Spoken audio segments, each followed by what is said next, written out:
E muitas dessas empresas, quando o Rebate de Malles foi desabitado, eles foram para Atalé do Norte, Benjamin Constant, e um deles, pelo menos, ainda existe, né? Então, dá para estudar um pouco uma história, né, do comércio e das empresas locais, né? Vou passar um pouco rápido aqui para...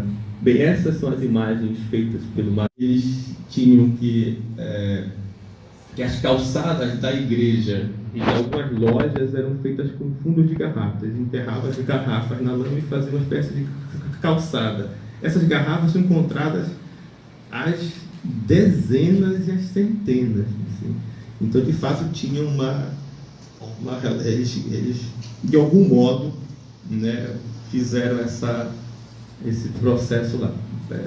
Passe, por favor. Esse é os livros de batismo. Esse exemplo que eu mostrei aí, estou mostrando aí, é da paróquia da Atalhada do Norte. Os dados são o mesmo para Remate de Malles, né? Então nós temos aí um livro de batismo de 71 a 78, que não é o caso mais de Remate de Malles, mas por aí te dá para ver o que estudar nisso, né? Então tem nomes de nascimento do lugar, o batismo, os padrinhos, né, os pais. Então dá uma série de possibilidades, né, de apresentar análise. Pode passar esse aqui. Aí que nós temos os objetos que nós chamamos de arqueologia histórica. Aquele mapa, aquela foto, aliás, do lado esquerdo em cima, vocês podem ver essa linha amarela, duas linhas amarelas, uma em cima da superfície e outra embaixo. Essa de baixo marca onde estão os objetos enterrados, a 1,40 m da superfície. Então, nesse período, é o que o rio acumulou, né, de matéria orgânica, né, e aterrou todo o material. Nessa foto não aparece, mas tem as outras fotos que mostram, inclusive, uma faixa de terra preta nesse perímetro onde estão esses objetos, né? Esse material já tem alguns anos que o barranco começou a cair e ele está indo todo embora. Em 2016, nós fomos lá, tinha uma área mais densamente colocada de objetos, muitos objetos, né? Recentemente, foi umas 4 semanas atrás, esse material está assim como aparece nas fotos de baixo. O barranco está caindo e está levando com tudo. Então, realmente, nós estamos fazendo uma operação quase de salvar a memória dessa parte, né, da memória de Remate de Malles, com a ajuda do pessoal local, né? Esses objetos, essas garrafas, são de várias coisas, são de bebidas, de uísque, de perfume, né? Enfim, de vários tipos, e é possível identificar, porque algumas delas têm inscrição gravadas nelas, né? Então é possível você saber a empresa, o que tinha dentro e de onde veio a produção e circulação dela. Então dá para fazer o que tem um grupo, um colega nosso que está tentando fazer lá nesse trabalho. Pode passar? Aqui nessas duas fotos vocês podem ver do lado esquerdo, olha, garrafa circulado assim com esse sinal boiando no rio. Então o barranco cai, as garrafas ficam na água e saem boiando. Então está a memória de Remate de Malles nesse aspecto, está descendo o rio Itacoaí, não é? A próxima. Essas são as imagens de algumas delas que nós captamos. Aqui do lado esquerdo, em cima, vocês podem ver, são garrafas de cerâmica. Umas delas são holandesas, datadas de 1850, que foram encontradas também em Rondônia, no Acre, né? Tem uma circulação delas na Amazônia toda, né? Então elas nos ajudam a explicar e a pensar a circulação de mercadoria e o alcance delas.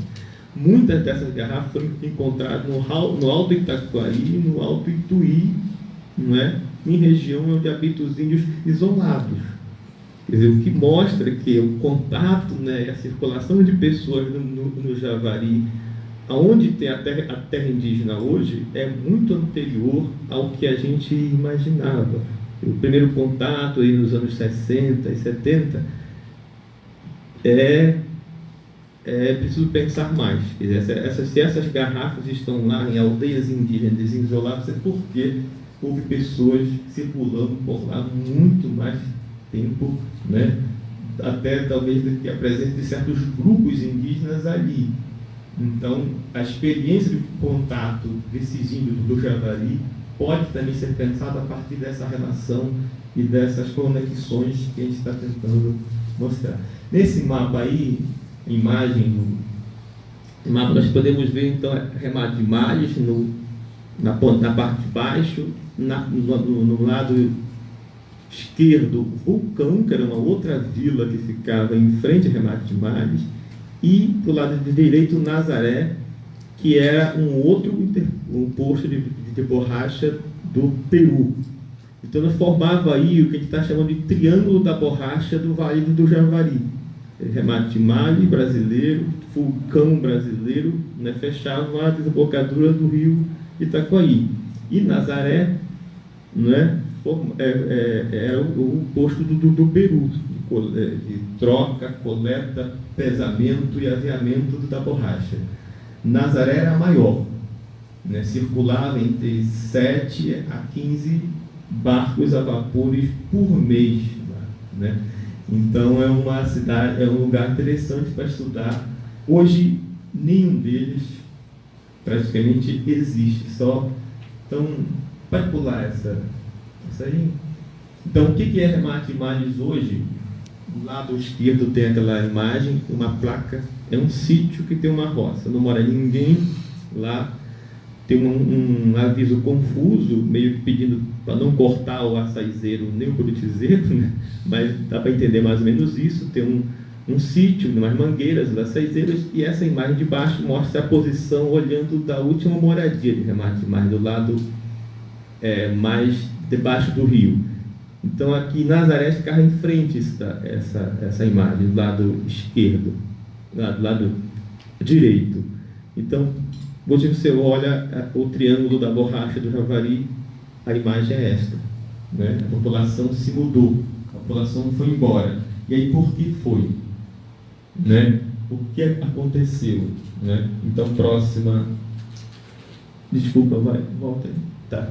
Então, a questão, assim, as possibilidades de interpretação dessas questões. Nós estamos ainda no início do trabalho, montando as primeiras análises, mas sim, tem uma linha de pensamento que atribui a queda da borracha. Quer dizer, foi uma cidade nitidamente criada pela economia da borracha, e que assim que ela foi entrando em decadência, a cidade então foi caindo. Mas tem uma vírgula, né, porque essa população que estava em remate de imagens se mudou para Atalaia do Norte, muito próximo, e para Benjamim, muito próximo também, que também alaga.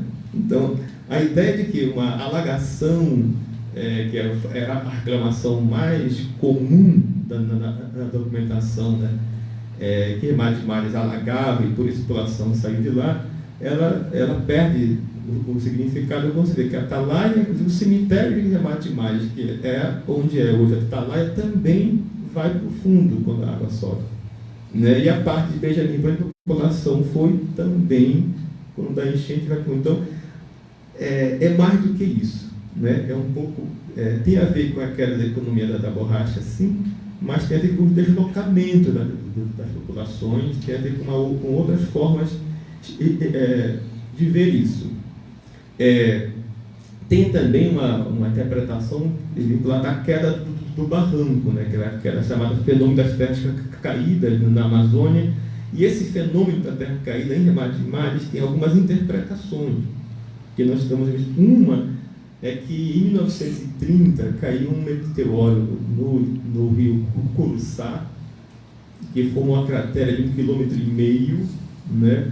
E que o impacto foi tão grande que deu um tremor, um terremoto aí, né, de 6 graus mais ou menos, né? E esse terremoto teria então rachado parte das terras de remate de imagens, e na enchente seguinte então o barranco foi sendo levado, a população foi saindo. Nas narrativas orais não aparece isso, né? A população diz que se mudou por outras razões, não por essa, né? De qualquer forma, não é? Em 40, na década de 40, ainda tinha habitantes lá, tinha umas 8 ou 12 famílias que extraíam borracha, continuavam morando lá, mas o barranco já estava sendo... A outra questão são as alagações, como eu falei, mas essa alagação ela tem esse limite que nós estamos pensando, porque outro lugar que eles foram também alaga.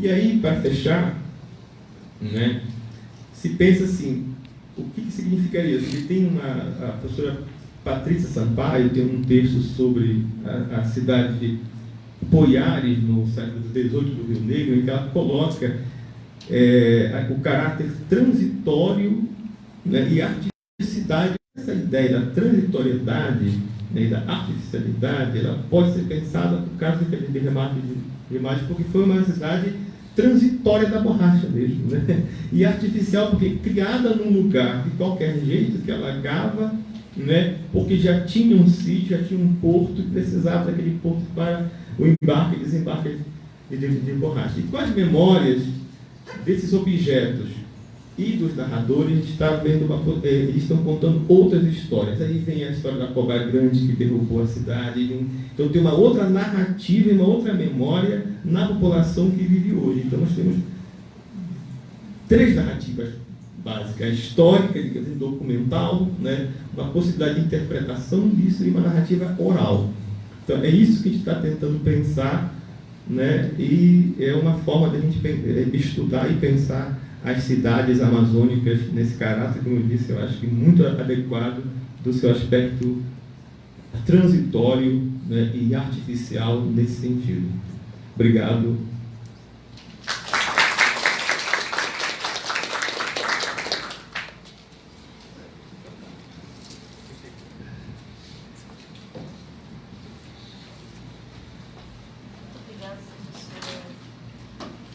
Professor Benedito.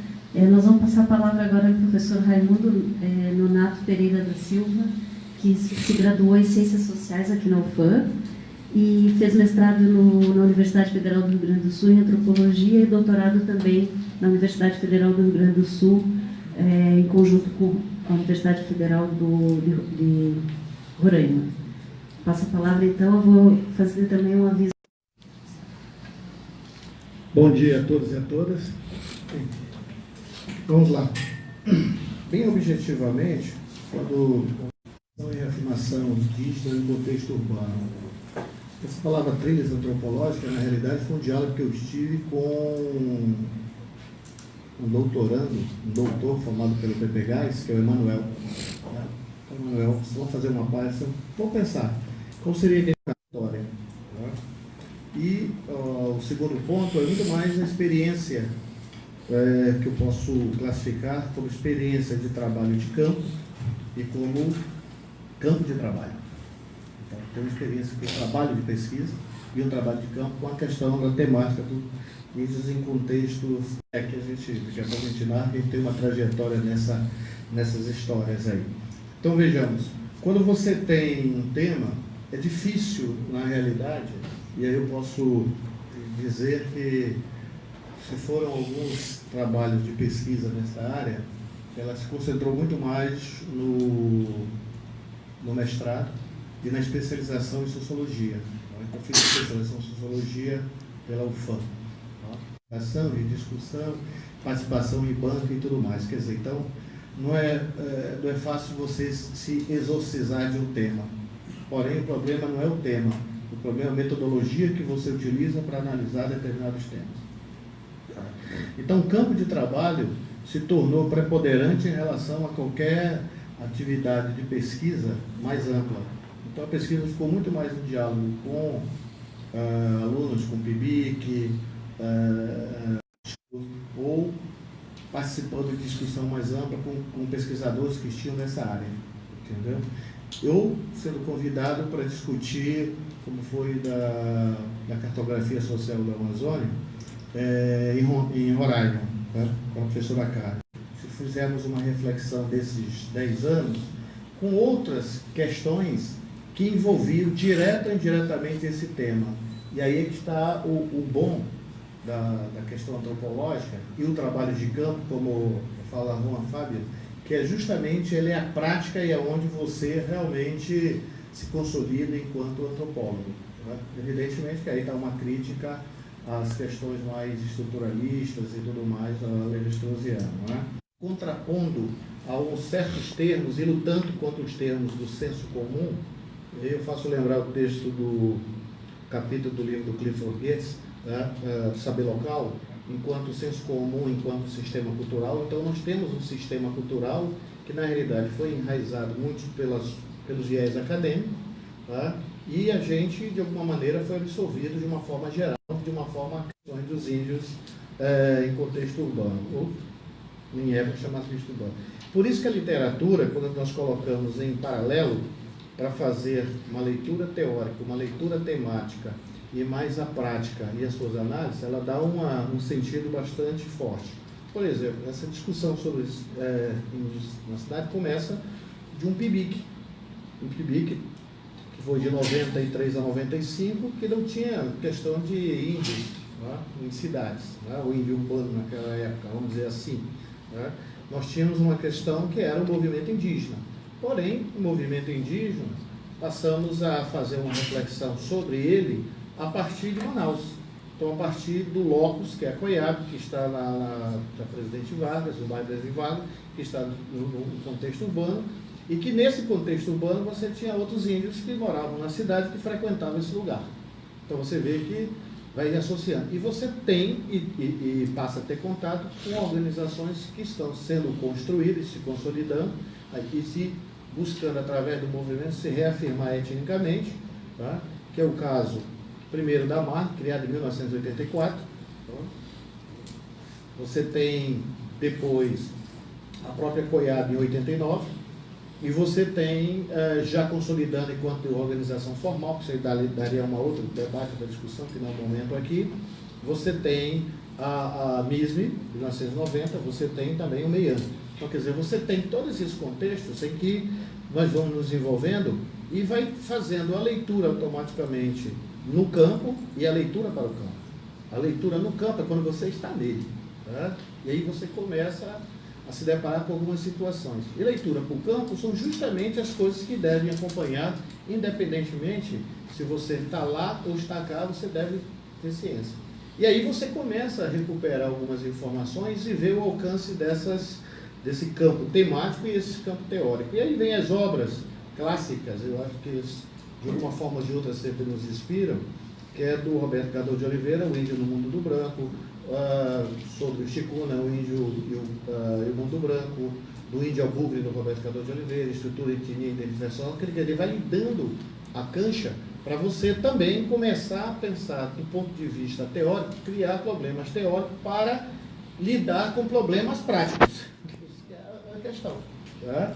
E aí, nessa trajetória, você também começa, de alguma maneira, a entender o campo, no sentido de Pierre Bourdieu, quanto às disputas e alianças que vão sendo construídas. Então, você tem, naquele momento, a pastoral indígena, que o Bené mais a Dot, mais a Anadélia começam a circular nesse campo, e a gente vai intercruzando duas instituições, a instituição acadêmica e a instituição da pastoral indígena via CIMI. Então, quer dizer, você tem um contexto de aliados e que o objetivo que unia todos era a questão indígena e como foco central a questão da demarcação da terra. Mas, ao mesmo tempo, você traz um problema, que é um problema que, de imediato, a Coiabe levou mais ou menos uns 7 ou 8 anos para colocar lá e dizer, realmente tem os índios que moram na cidade. Levou todo esse tempo e o MEIAN funcionava dentro da Coiabe. Então você vem até mesmo consolidar a questão das mulheres. Porque mesmo a dona Celina Cadena, que tinha um departamento de saúde indígena, era uma coisa à parte que parece que não fazia parte do movimento. Então, quer dizer, você vai entendendo esses contextos e essas análises a partir do momento em que você está no campo e você está com uma reflexão para o campo. Tá? Então, quando você vai construindo isso, vai te levando a ter uma dimensão do que é esse contexto e vai ampliando, ao contrário de alguns que vão, vamos dizer assim, das aldeias para a cidade, o caminho que eu tive foi o contrário, foi das cidades para as aldeias, entendeu? E lá nas aldeias a gente já vê também esses elementos. Por isso que o Hans Fabian vai trazer uma reflexão boa, que é a questão do tempo e o outro. Tá? O título do livro dele é esse, o tempo e o outro, para você analisar. Não o tempo, o Benedito que está aqui ao meu lado tem muito mais propriedade de falar sobre isso, não somente um tempo histórico, mas um tempo situado dentro de uma perspectiva diacrônica, que é o que nós utilizamos na antropologia. Até porque, eu concordando com o Levi-Strauss, é o seguinte, por que não a história? Né? Porque nós não somos historiadores, nós faríamos uma má história. Né? Porque nós não temos essa formação em história para dar esse embasamento. Tá? Então, nós trabalhamos com essas questões diacrítica, como eles chamam, para a gente analisar o tempo. Qual era o tempo, por exemplo, da relação entre o Saterê Maué e o movimento, na medida em que o tempo também conspirava contra ele via a instituição FUNAI, que não o reconhecia. Então, quer dizer, você tem todo um momento e que depois ele vai ter uma virada. Essa virada, vamos dizer assim, pragmática, conceitual, quanto tal, ela vai ser um outro tempo. Né? Vai ser uma outra diacronia. Faço lembrar, e o Benê aqui lembra muito bem, que a luta da Zenilda era justamente para que o Saterê fosse reconhecido enquanto Saterê no espaço urbano. Né? E a FUNAI indo contra. Então você tem o tempo da FUNAI. Qual é o tempo da FUNAI? É um tempo que a formação de muitos servidores, ainda observo isso, era um tempo em que, pautado na 6.001/73, que é o Estatuto do Índio, viu como esses índios integrados ou assimilados à sociedade. Então não tinha essa relação direta. Porém, ele tratava diferente quando era tratado os índios do Rio Negro.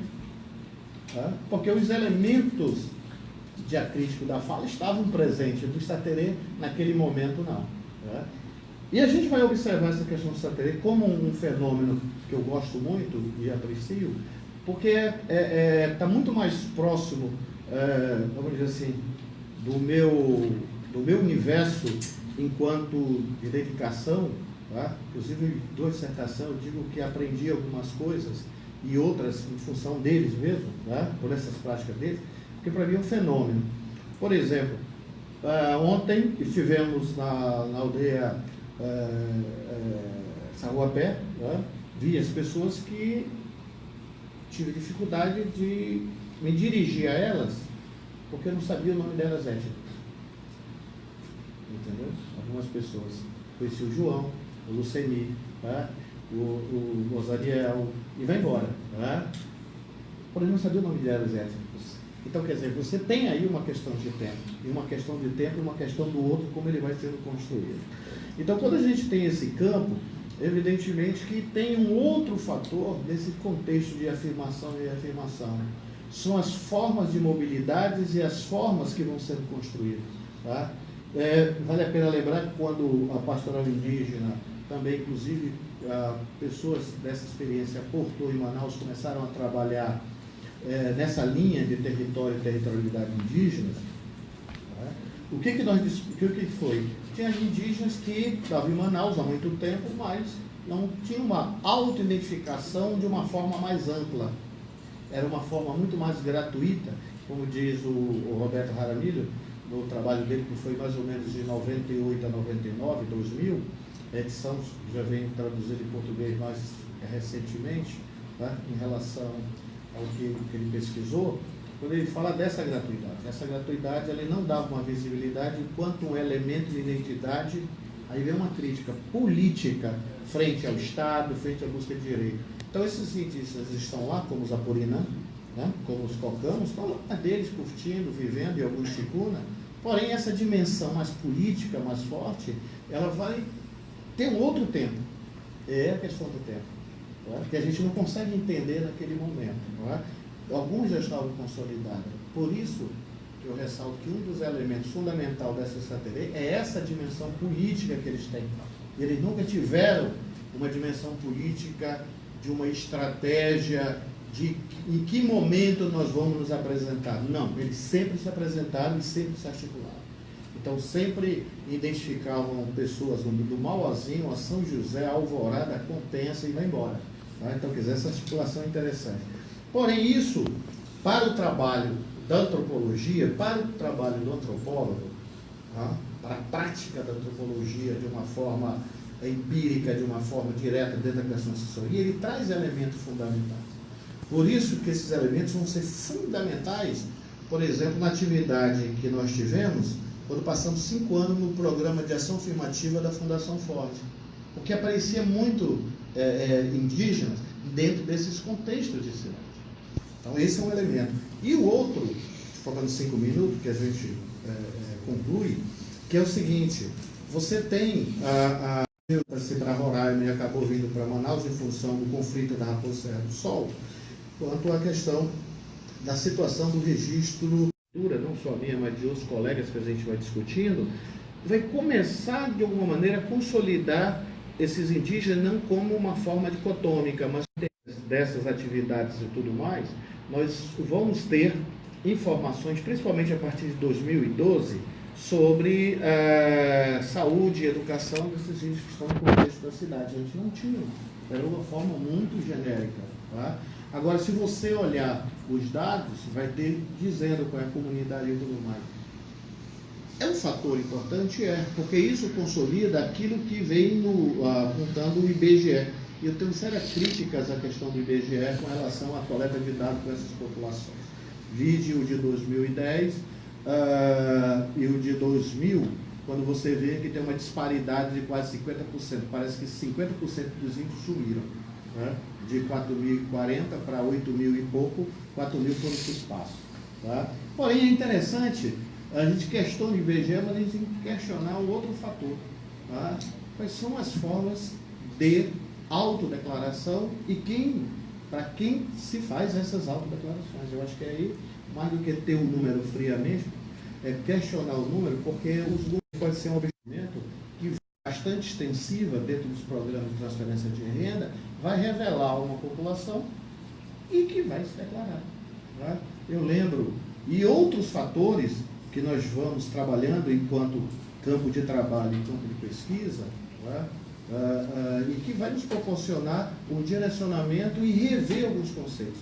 Porque na prática antropológica, o que eu vejo, enquanto fazer uma discussão sobre questão indígena em contexto de cidade e fora dela, com o pessoal da psicologia, com o pessoal da enfermagem, com o pessoal que trabalha com a saúde diretamente, tá?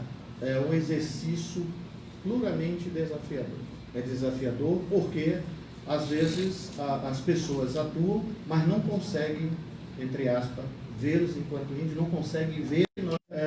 Encerrando, falta 1 minuto, essa questão do tempo em relação à economia, em relação ao outro, nós temos que olhar o outro em relação ao seu tempo e uma simetria, e essa simetria, ela se dá no diálogo, na perspectiva e na confiança que nós adquirimos ao longo. Então, acho que a antropologia é um exercício de alteridade, também de confiança para com o outro e para com o outro, e a responsabilidade para com o conhecimento, para com a prática antropológica.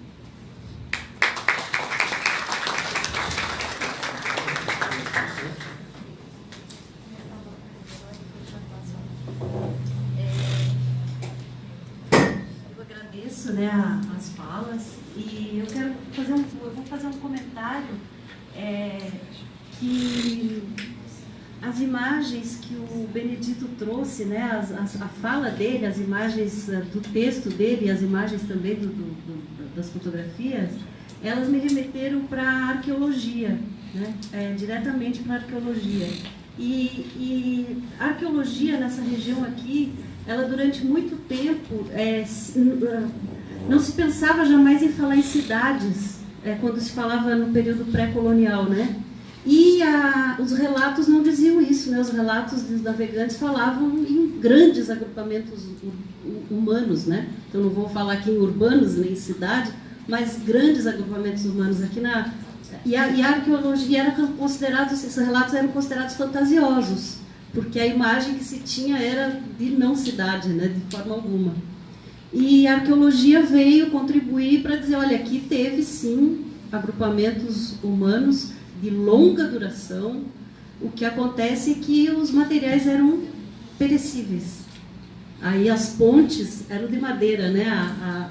Fazendo a referência à fala do Benedito. Então, a gente tem fragmentos mesmo, né? Então eu acho muito interessante que é olhar para esses fragmentos e ver que esses fragmentos também podem contar histórias de deslocamentos, de comércio, e mudar, inclusive, a visão que a gente tem hoje sobre a questão de índios urbanos, né?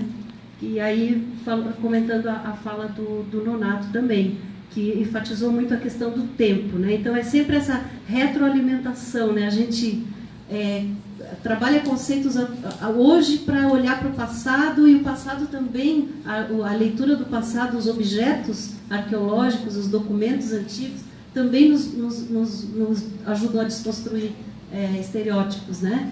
E aí a apresentação das pesquisas do NAURB, que nos ajudam nisso, né? Que é as cidades hoje.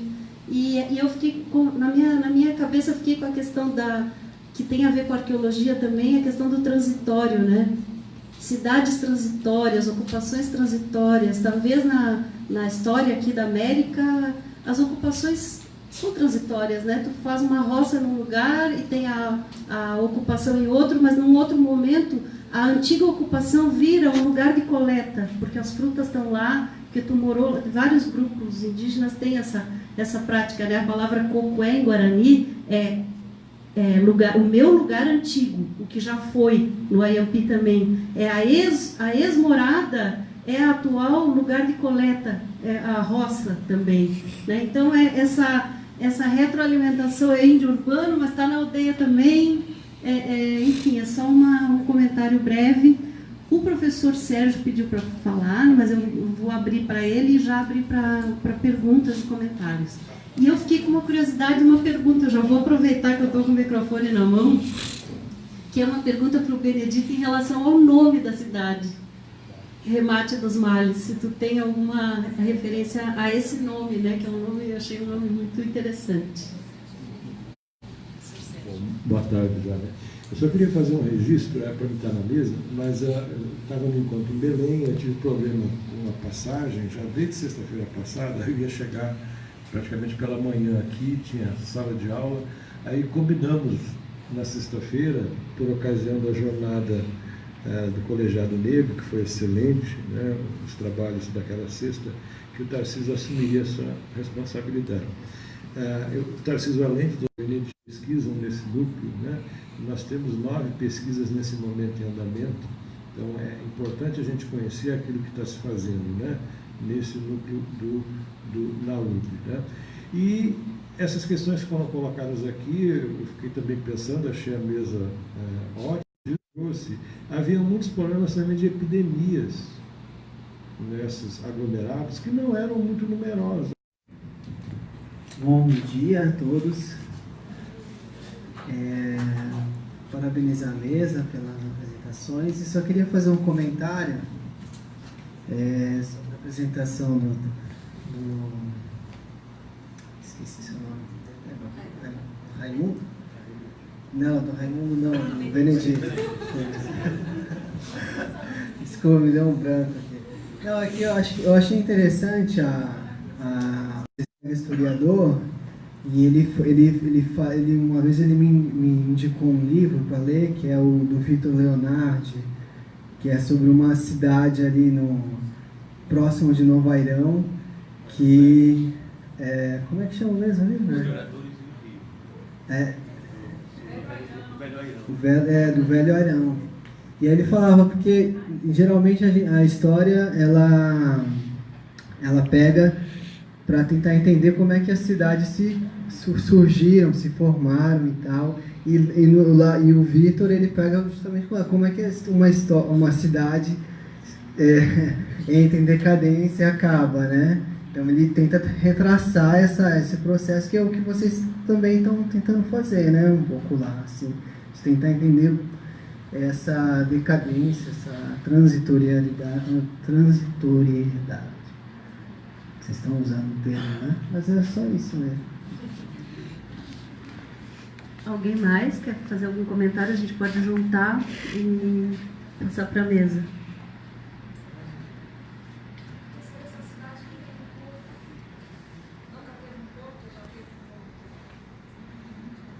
Se a cidade já teve um porto?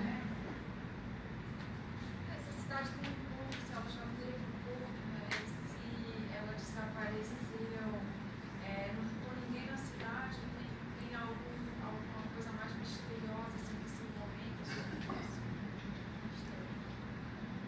Mais alguém? Então eu vou passar a palavra para a mesa aqui, eu acho que...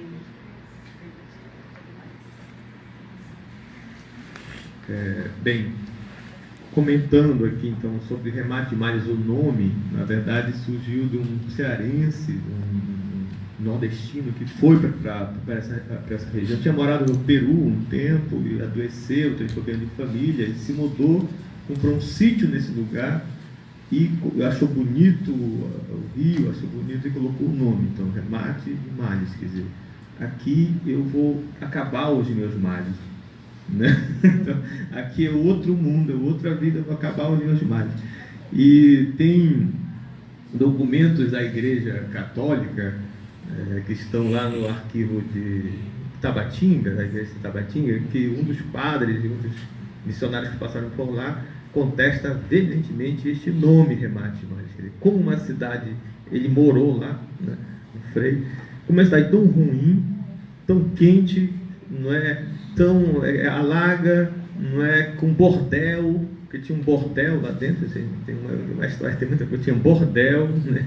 Um lá dentro de Remate Malles, outro em frente, em Vulcão, né? Como uma cidade tão prostituída, né, merecia esse nome, Remate Malles. Então ele contestava veementemente este nome, né?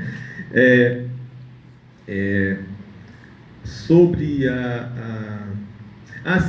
se a cidade tinha um porto, a cidade era um porto, né? Remate Malles era um porto de embarque e desembarque de borracha, na verdade. Vinha toda a borracha do rio Itacoaí, né? Ia para lá a borracha brasileira, né? A borracha peruana ia para Nazaré, que ficava do outro lado, né, do Javari. E aliás o movimento em Nazaré era até maior, dizem, porque a borracha em Nazaré o imposto era 5%. No Brasil eram 10%, chegava a 15% de vez em quando. Então o imposto da borracha peruana era menor, daí o seringalista brasileiro até pegava borracha do lado do Brasil, no Javari, e vendiam no Peru, porque cobrava menos imposto do que no Brasil. Então tem uma circulação também de situações, né? Tem uma legislação. No jornal, nesse jornal, o Javari, tem queixas dos comerciantes do Peru, de brasileiros que iam lá vender a sua borracha. Então tinha denúncias, né? É um jornal que teve uma circulação pequena, 3 anos mais ou menos, né? Mas dá uma ideia, assim, geral, né, de como essas coisas aconteceram lá.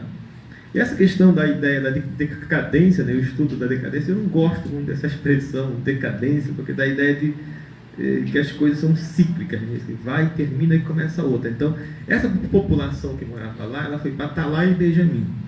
Então, ela de certo modo, ela levou a cidade também, né, porque ela não levou o espaço, mas ela levou uma cidade imaginária, um modo de ser da cidade. Tanto é que continuaram morando na beira do rio, continuaram fazendo casas de madeira, continuaram fazendo do banheiro na beira do rio. Então, assim, mudaram o espaço geográfico, mas a cidade imaginária, a cidade vivida, ela é reproduzida, de certa forma, né, nas duas cidades, né?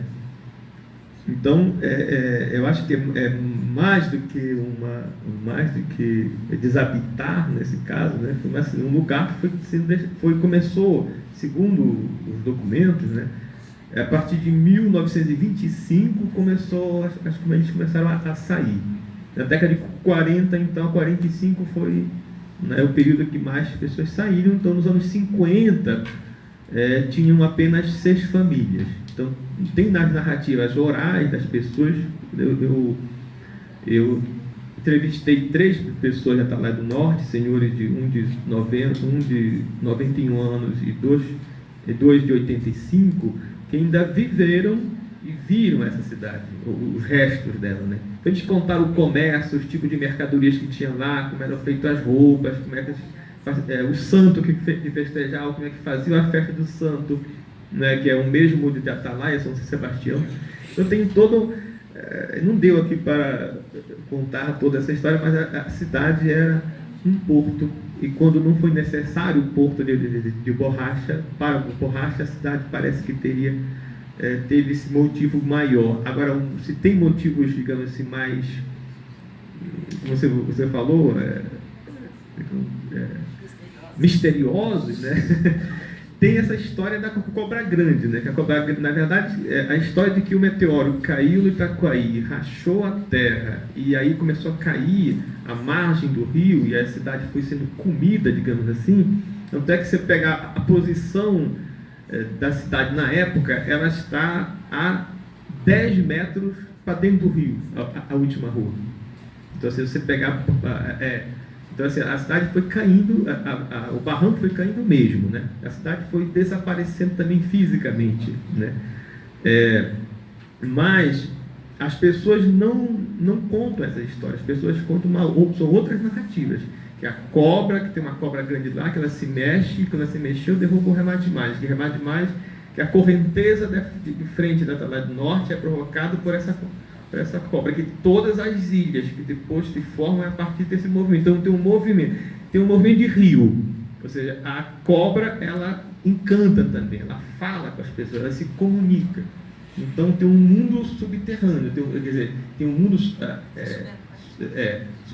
mundo da superfície, e tem um mundo aquático, tem um mundo lá dentro que se comunica com os botos, com as cobras, com as populações, ou seja, os corpos se transformam, aí para quem gosta dessa ideia, né, da transformação dos corpos, né? Então a cobra se comunicou com isso. Então, eu não trouxe as narrativas aqui, mas tem essa ideia também. Então, além dos fatos históricos, para além das fontes históricas, tem uma cidade imaginada agora, e uma cidade quase que imaginária. Porque para onde foi a cidade que caiu? Que a cobra levou? Entendeu? Está em algum lugar, a cidade não desapareceu. Então tem uma cidade imaginária a ser reconstruída nessas narrativas orais. Quer fazer algum comentário? Lá da região, né? Que a gente vê a Amazônia, a gente pensa em o baixo e o alto, né? Então o alto dos rios, onde fica, que o rio é mais ou menos assim, é mais ou menos o espaço dessa, ou seja, a largura dessa sala, que só passam embarcações pequenas. Então tem como se fosse do lado montanhas, tem cachoeiras, né? Principalmente quando vai se aproximando do Peru, e um distrito específico, acho que é Anguano, né? Que é onde os comerciantes ainda estabelecem relações comerciais lá com o lado peruano. Então, uma geografia, aparentemente, ela é muito amazônica, mas ela também assume... Da tarde, 14 horas, que nós vamos ter a conferência, né, do professor Antônio Carlos Souza Lima, que é o nosso representante da antropologia e também uma pessoa que contribuiu muito na formação do programa de antropologia. Então, aguardamos todos às 14 horas para continuarmos a nossa jornada da Semana de Antropologia. 10 anos.